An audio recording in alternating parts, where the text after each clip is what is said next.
بسم اللہ الرحمن الرحیم الحمد للہ المعروف من غیر رؤیت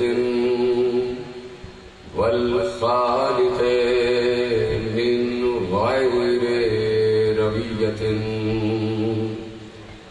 الذی لم یزل قائما دائما اذ لا سماء ذات ابراج ولا لیل داج ولا بحر ساج ولا أرض ذات مهاد ولا خلق ذو اعتماد والصلاة والسلام والتحية والإكرام على نبي الرحمة وخازن المغفرة وقائد الخير والبركة ومنقذ العباد من الهلكة سيدنا ومولانا أبي القاسم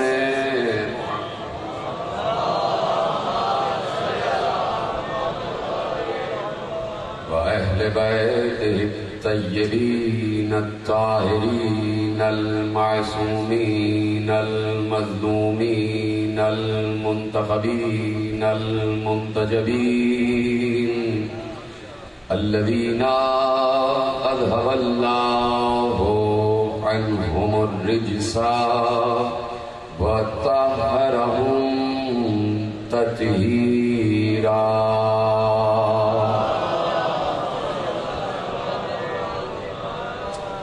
اما بعد فقد قال الله سبحانه وتعالى في محكم كتابه المجيد وفرقانه الحميد وقوله الحق بسم الله الرحمن الرحيم يعرفون نعمة الله ثم ينكرونها وأكثرهم الكافرون. صلوات پڑھیں محمد.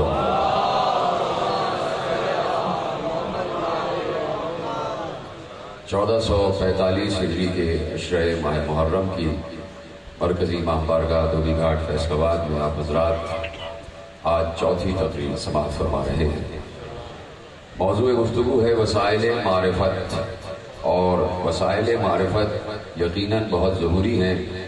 جو انسان جتنا ایمان کے درجوں میں آگے بڑھنا چاہتا ہے اس کے لیے ضروری ہے کہ وہ معرفت میں اتنا ہی آگے بڑھے.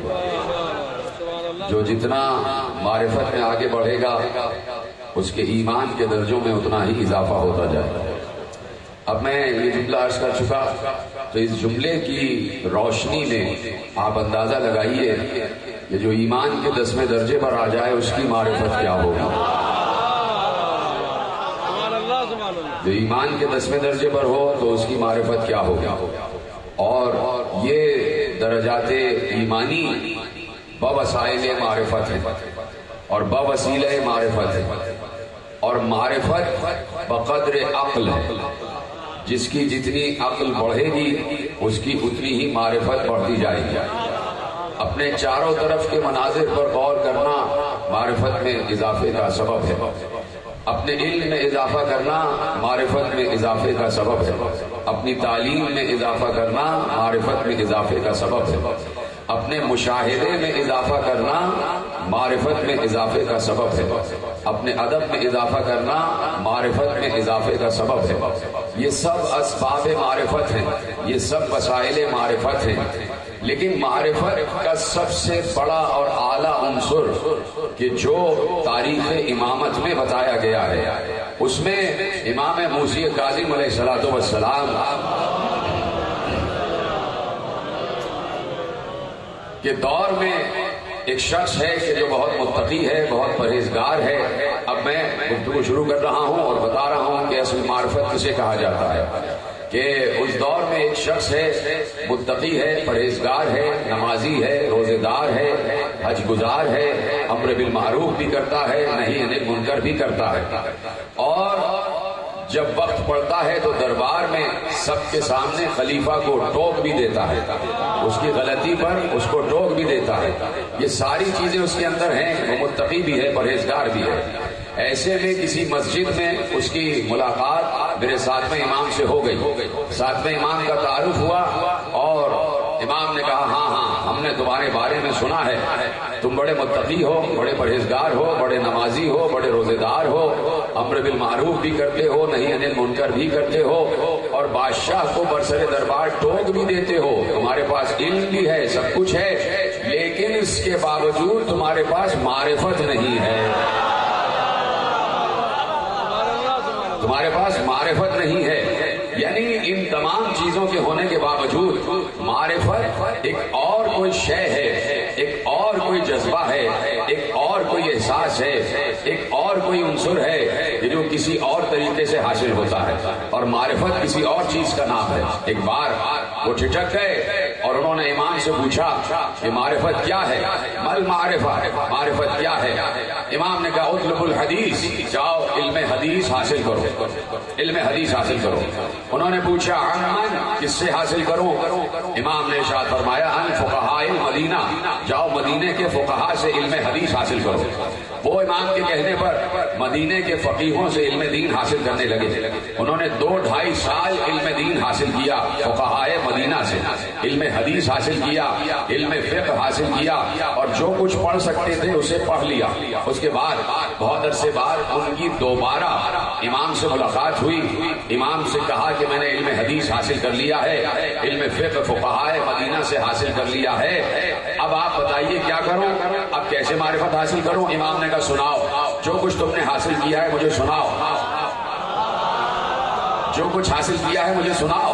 انہوں نے اتنے عرصے میں جو کچھ حاصل کیا تھا، جو کچھ پڑھا تھا، جو کچھ بھی علم حاصل کیا تھا، وہ سارا کا سارا امام کو بیان کرتے گئے. جب سب کچھ بیان کر چکے، امام نے کہا کچھ رہ تو نہیں گیا؟ کہا نہیں، سب بیان کر دیا. امام نے کہا یہ سب صحیح ہے، مگر پھر بھی تمہارے پاس ابھی معرفت نہیں ہے. یہ سب صحیح ہے لیکن ابھی تمہارے پاس معرفت نہیں ہے. اب وہ کہتے ہیں، یہ کہہ کے امام آگے بڑھ گئے. امام آگے بڑھ گئے. پھر اس نے پوچھا کہ میں کہاں سے معرفت حاصل کروں؟ جاؤ اطلب المعرفہ، عارف المعرفہ، جاؤ معرفت کی عرفان حاصل کرو، معرفت کا عرفان حاصل کرو، معرفت کی معرفت حاصل کرو.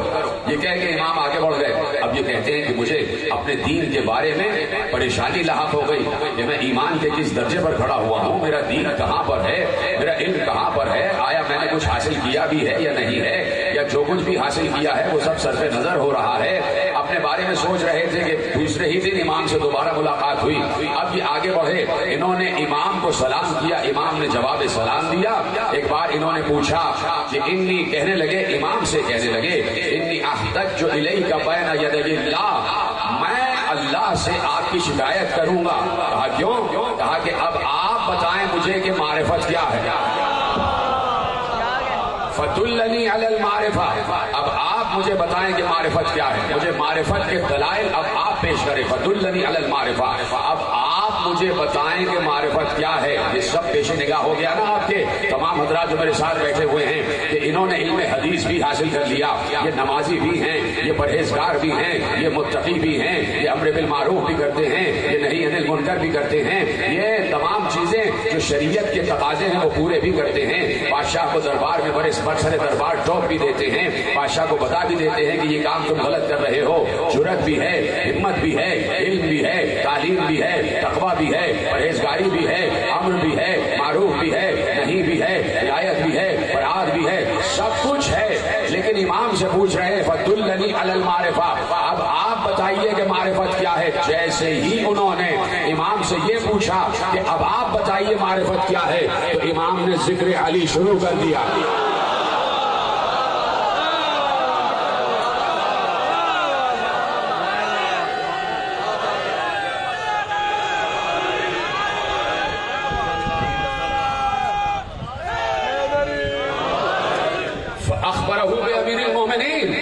روایت کے الفاظ ہیں، اصول کافی میں محمد ابن یعقوب کلینی علیہ الرحمہ نے روایت لکھی. فاخبرہ بامیر المومنین، انہوں نے امام نے امیر المومنین کا ذکر شروع کر دیا، یعنی بتایا کہ معرفت بغیر ذکر علی ناممکن ہے. جب تک ذکر علی نہ ہو، جب تک علی کا عرفان نہ ہو، جب تک ذکر علی کی معرفت نہ ہو تو معرفت میں آگے نہیں بڑھ سکتے. یہ روحانیت کا سلسلہ ہے، یہ روحانیت کا سلسلہ ہے. یہ وہ سلسلے ہیں کہ جو انسان کو اللہ سے قریب کر دیتے ہیں. ہمارا اصل مقصد اس کائنات میں آنے کا یہ ہے کہ ہم قرب خدا حاصل کریں. توجہ ہے، ہم قرب خدا حاصل کریں. اللہ تو ہمارے قریب ہے، لیکن ہمیں یہ دیکھنا ہے کہ ہم اللہ کے کتنے قریب ہیں.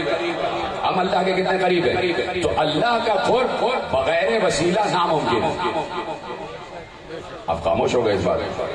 قرب خدا بغیر وسیلہ، وسیلے کے بغیر ناممکن ہے.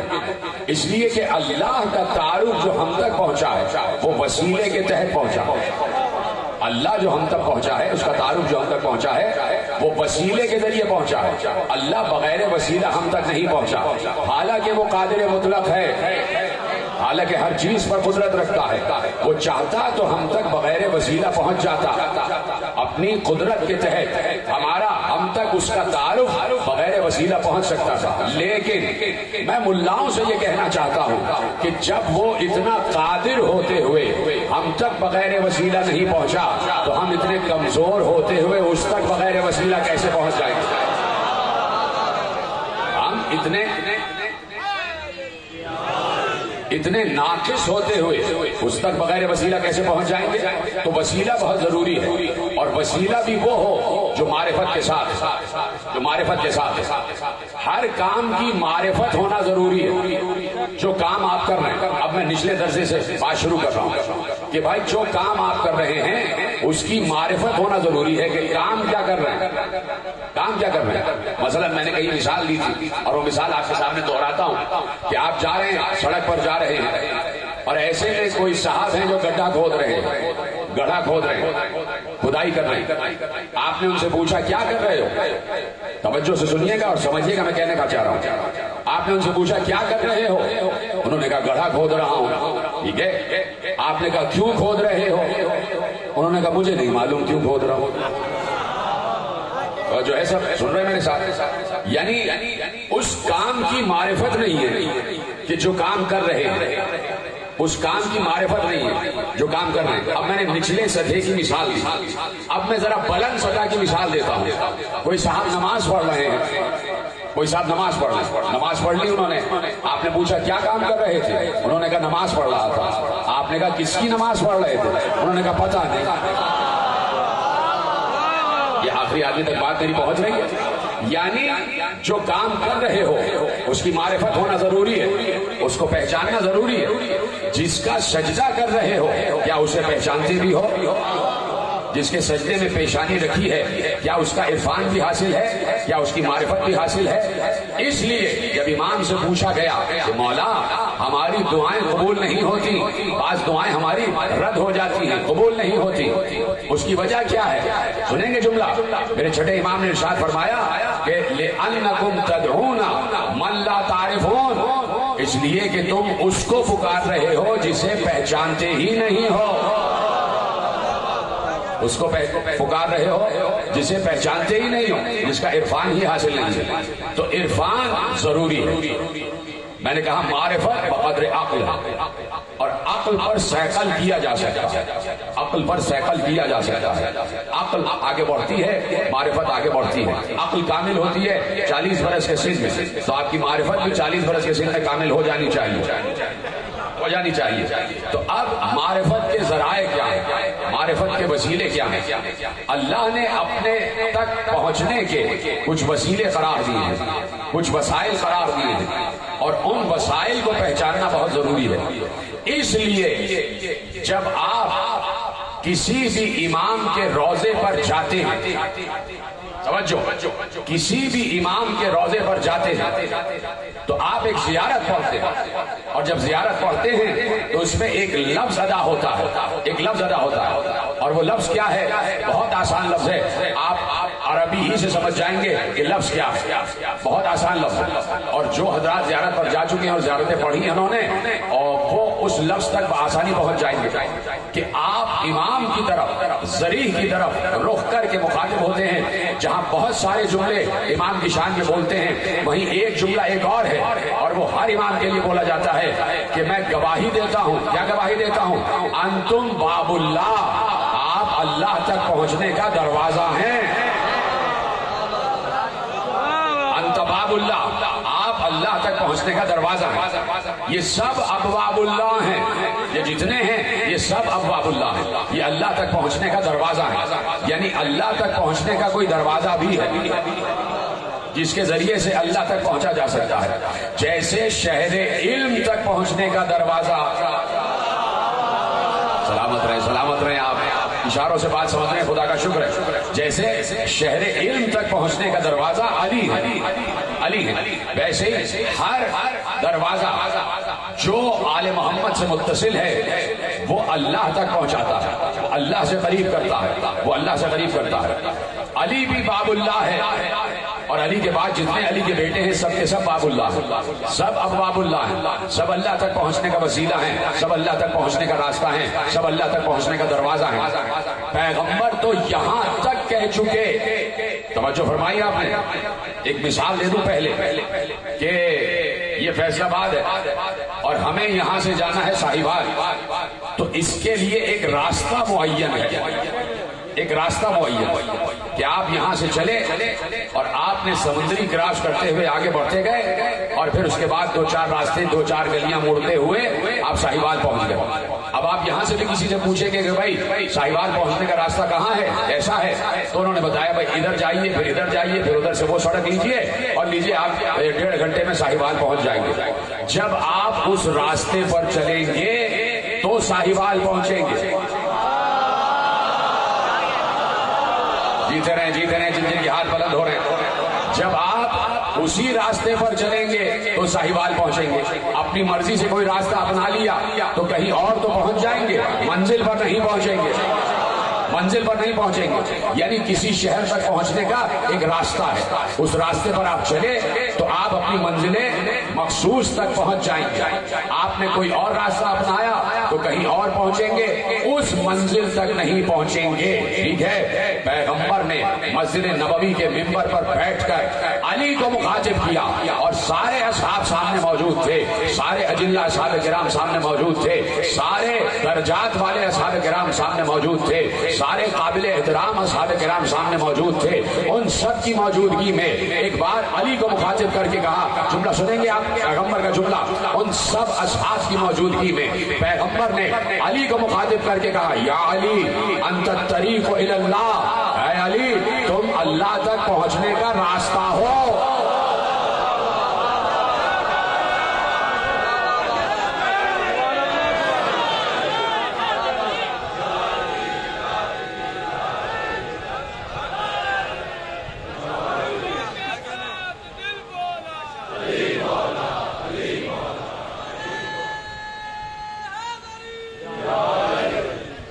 انت طریق الی اللہ، تم اللہ تک پہنچنے کا راستہ ہے۔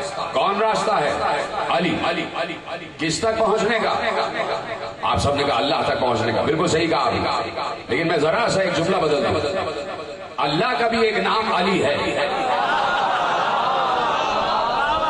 اسماء حسنہ میں اس کا ایک نام ہے العلی، وہ بھی علی ہے۔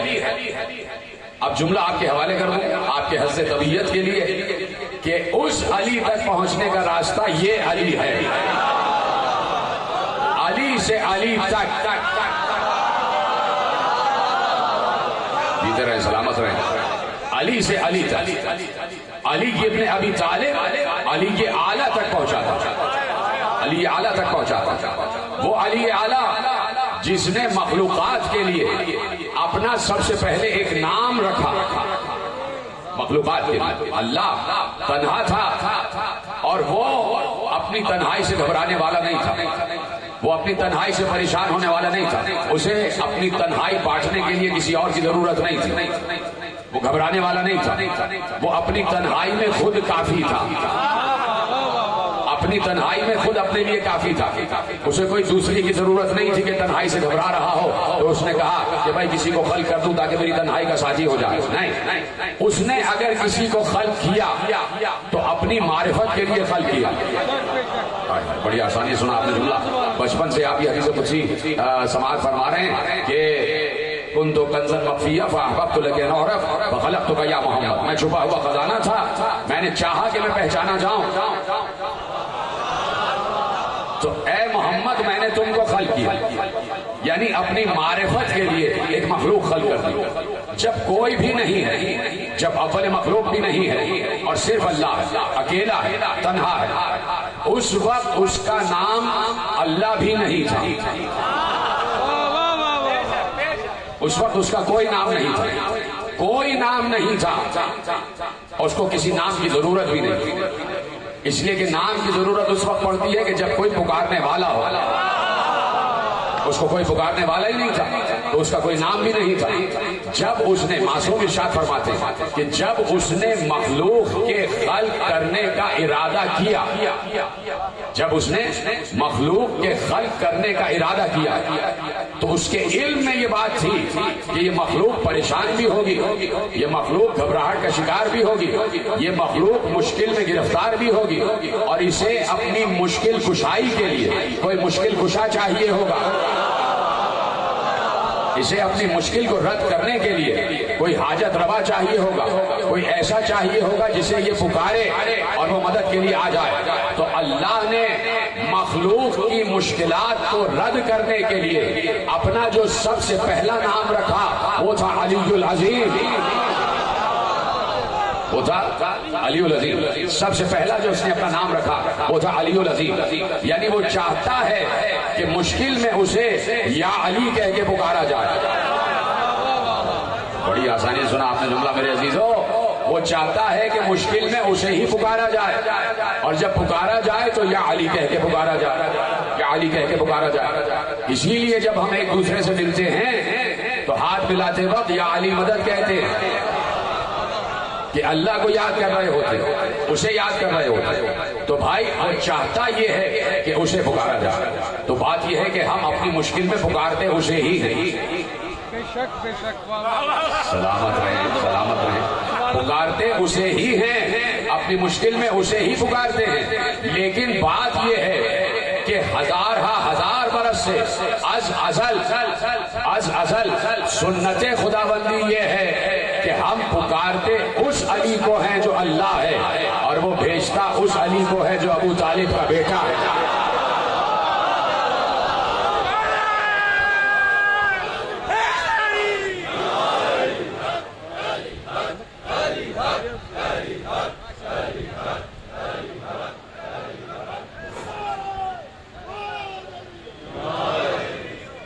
بر محمد و اہل بیت محمد صلوات۔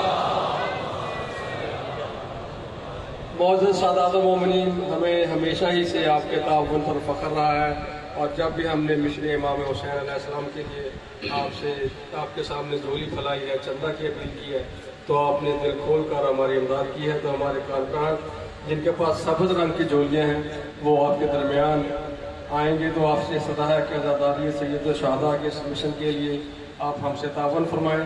یہ پیچھے بھی کچھ صاحبان جن کی ڈیوٹی لگی ہوئی ہے وہ اٹھیں اور ریز ہوٹل کی طرف ہو، شکریہ، آ جائیے اوپر تو شکریہ، میری نظر نہیں پڑتی، ادھر سے آ جائیے، میں معذرت چاہتا ہوں۔ اور آپ سے گزارش ہے کہ اور آپ اس سمجھ سے بھی بخوبی آگاہ ہیں کہ ہمارے محدود وسائل ہیں اور ہمارا کوئی مستقل آمدنی کا بھی ذریعہ نہیں ہے، تو یہ تمام تر